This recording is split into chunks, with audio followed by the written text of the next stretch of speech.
એક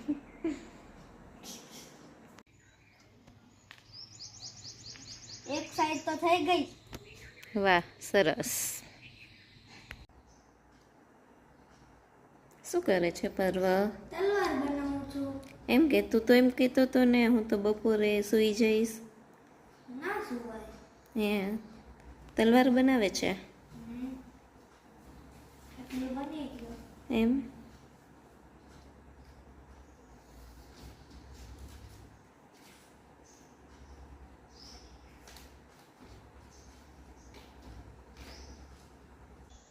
બહુ બધી મહેનત કર્યા પછી હવે તલવાર બની છે છેક. એમ ને, ઊંઘ બગાડીને આજ તો. હા.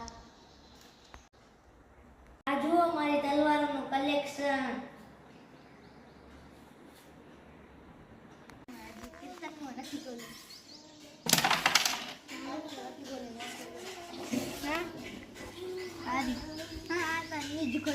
કહી દઉં પહેલી પણ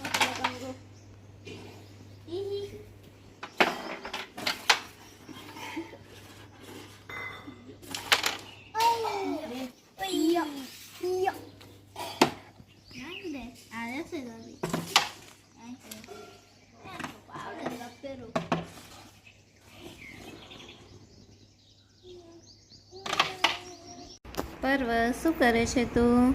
મમ્મી હું આ પઝલ બનાવું છું. એમ, શાનો પઝલ છે? બાલગીરીનો. એમ, શેરું છે?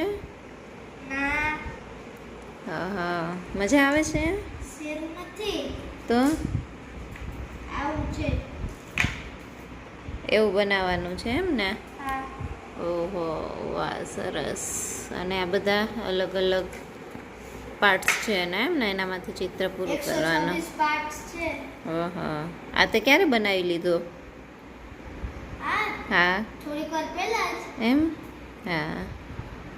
પર્વ, શું કરે છે તું આજે? સાયકલને શણગારી રહ્યો છું. ઓહો, એ તો તારે બહુ પહેલાં શણગારવી હતી ને? હા. પછી મેં શું કહ્યું તું તને? તે કીધું હતું કે પરીક્ષા પછી શણગારજે, તો પરીક્ષા હવે પૂરી થઈ ગઈ. તો તું કેવી રીતે શણગારવાનો છે સાયકલને? આ ટેપને આમ ચોળીને. હે, એ શા માટે? કેમ કે પછી રાતના અંધારામાં ચલાવતા હોય તો પાછળથી ગાડી આવે તો ગાડીને ખબર પડે કે આગળ સાયકલ કે એવું કંઈક છે. ઓહો, એટલા માટે. વાહ, સરસ. તું બીજું શું કરીશ વેકેશનમાં?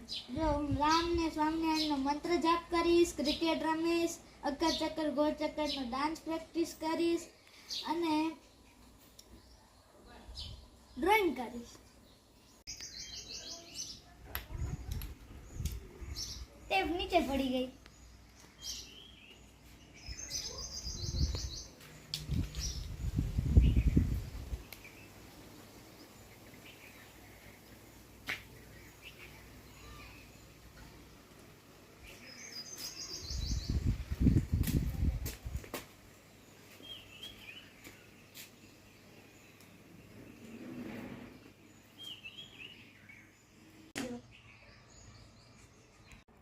ફરીથી એમ જ છેડો નથી મળતો.